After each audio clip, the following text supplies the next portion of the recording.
पद्मिनी एकादशी अधिक लोंद मास शुक्ल पक्ष। युधिष्ठिर ने पूछा, भगवान अब आप अधिक लोंद मास शुक्ल पक्ष की एकादशी के बारे में बताइए।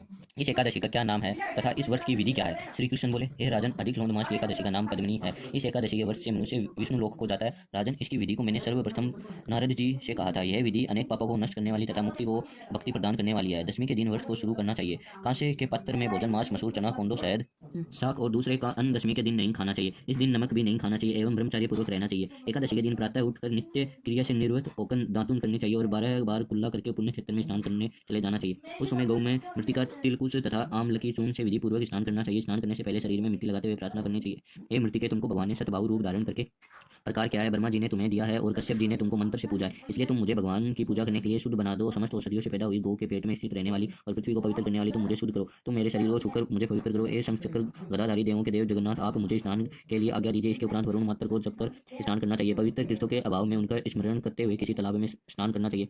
स्नान करने के पश्चात सफेद वस्त्रों को धारण करके तथा संध्या तर्पण करके मंदिर में जाकर भगवान की पूजा करनी चाहिए। स्वर्ण की राधा सहित भगवान की प्रतिमा या पार्वती सहित महादेव की प्रतिमा बनाकर पूजन करें। धान्य के ऊपर मिट्टी या तांबे का घड़ा रखना चाहिए। उस घड़े को वस्त्र तथा गंध आदि से सुशोभित करके उसके मुंह पर तांबे का अथवा सोने का पात्र और रुपया रखना चाहिए। उस पात्र पर भगवान की प्रतिमा को रखकर धूप दीप नैवेद्य पुष्प चंदन आदि से उनकी पूजा करनी चाहिए। उसके उपरांत भगवान के सम्मुख नृत्य गान आदि करें। उस दिन पतित तथा रजस्वला स्त्री का स्पर्श नहीं करना चाहिए। उस दिन असत्य भाषण तथा गुरु और ब्राह्मण की निंदा नहीं करना चाहिए। 10 दिन भक्तजनों के साथ भगवान के सामने पुराण की कथा सुननी चाहिए। अधिक लोंद मास की शुक्ल पक्ष की पद्मिनी एकादशी का व्रत निर्जल करना चाहिए। यदि मनुष्य शक्तिवान हो तो उसे जलपान या सुआ आहार से व्रत करना चाहिए। रात्रि के जागरण करके भगवान का ध्यान करते रहना चाहिए। प्रति पहर मनुष्य को भगवान या महादेव जी की पूजा करनी चाहिए। भगवान को पहले पहर में नारियल, दूसरे पहर में बिल्व फल, तीसरे पहर में सीताफल, चौथे पहर में सुपारी नारंगी अर्पण करनी चाहिए। इससे पहले पहर में अग्नि होम का, दूसरे में वाजपेयी यज्ञ का, तीसरे में अश्वमेघ यज्ञ का और चौथे में राजसूय यज्ञ का फल मिलता है। इस फल से अधिक संसार में न यज्ञ, न विदा है, न तप है, न दान है आदि है। एकादशी का व्रत करने वाले मनुष्य को समस्त तीर्थ और यज्ञों का फल मिल जाता है। इस तरह से सूर्योदय तक जागरण करना चाहिए और स्नान करके ब्राह्मणों को भोजन कराना चाहिए। सब पदार्थ भगवान की प्रतिमा सहित ब्राह्मण को देने चाहिए। जो मनुष्य विधि पूर्वक भगवान की पूजा तथा व्रत करते हैं उनका जन्म सफल हो जाता है और इस लोक में अनेक सुखों को भोगकर अंत में विष्णु लोक को जाते हैं।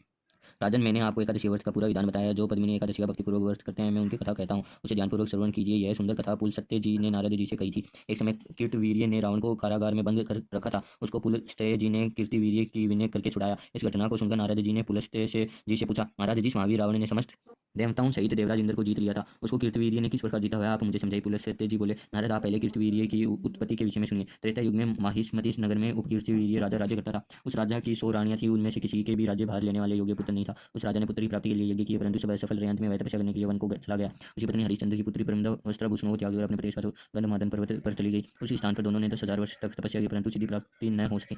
राजा के शरीर में केवल हड्डियां ही हड्डियां रह गई। यह देखकर परमदा ने विनय सहित महासती अनुसुईया से पूछा, मेरे पतिदेव को तपस्या करते हुए 10,000 वर्ष बीत गए, परंतु अभी तक भगवान प्रसन्न नहीं हुए जिससे मुझे पुत्र प्राप्त हो सके। अब आप मुझे कोई ऐसा व्रत बताइए जिससे मुझे पुत्री प्राप्ति हो। अनुसुईया बोली, अधिक लोंद मास जो 32 महीने बाद आता है उनमें 2 एकादशी होती हैं, जिसमें शुक्ल पक्ष की एकादशी का नाम पद्मिनी और कृष्ण पक्ष की एकादशी का नाम प्रमा है। उस एकादशी के व्रत और जागरण से भगवान तुम्हें अवश्य ही पुत्र देंगे। इसके पश्चात अनुसुईया जी ने व्रत की विधि बताई। अनुसुईया की बताई हुई विधि के अनुसार प्रमदा ने एकादशी का व्रत और रात्रि जागरण किया। उससे भगवान विष्णु उस पर अत्यंत प्रसन्न हुए और वरदान मांगने के लिए कहा। रानी ने कहा, आप यह वरदान मेरे पति को दीजिए। भगवान विष्णु बोले, प्रमदे, मलमास मुझे बहुत प्रिय है, जिसमें एकादशी का व्रत तथा रात्रि जागरण तुमने विधि पूर्वक किया, इसलिए मैं तुम पर बहुत प्रसन्न हूँ। राजेंद्र, तुम अपनी इच्छा के अनुसार वर मांगो, क्योंकि तुम्हारी पत्नी ने मुझे प्रसन्न किया। राजा बोला, भगवान, आप मुझे सबसे श्रेष्ठ के द्वारा पूजित तथा आपके अतिरिक्त देव दानव मनुष्य आदि से अजित उत्तम पुत्र दीजिए। भगवान राजा हो तथा कहकर अंतर्ध्यान हो गए। वह दोनों अपने राज्य में वापस आ गए। वह दोनों अपने राज्य में वापस आए। उन्हीं के यहाँ कीर्तवीर्य उत्पन्न हुए थे। वह भगवान के अतिरिक्त सबसे अजय थे। इसी से उन्होंने रावण को जीत लिया था। पद्मिनी के व्रत का प्रभाव था। नारद जी से इतना कहकर पुलस्त्य जी वहां से चले गए। भगवान बोले, महाराज, ये मैंने अधिक लोंद मास की शुक्ल पक्ष की एकादशी व्रत कहा है। जो मनुष्य इस व्रत को करता है वह विष्णु लोक को जाता है। तथा सार, भगवान सर्वशक्तिमान है। वे दुर्लभ से दुर्लभ वस्तु देने में समर्थ हैं, किंतु भगवान को प्रसन्न करके अपनी मनोवांछित वस्तु प्राप्त करने का मार्ग मनुष्य को ज्ञात होना चाहिए। पद्मिनी एकादशी भगवान की प्रिय तिथि है, जब तप से भी अधिक प्रभावशाली इसका व्रत व्यक्ति को दुर्लभ वस्तु प्राप्त करा देता है। 11 जय हो 11 माता की।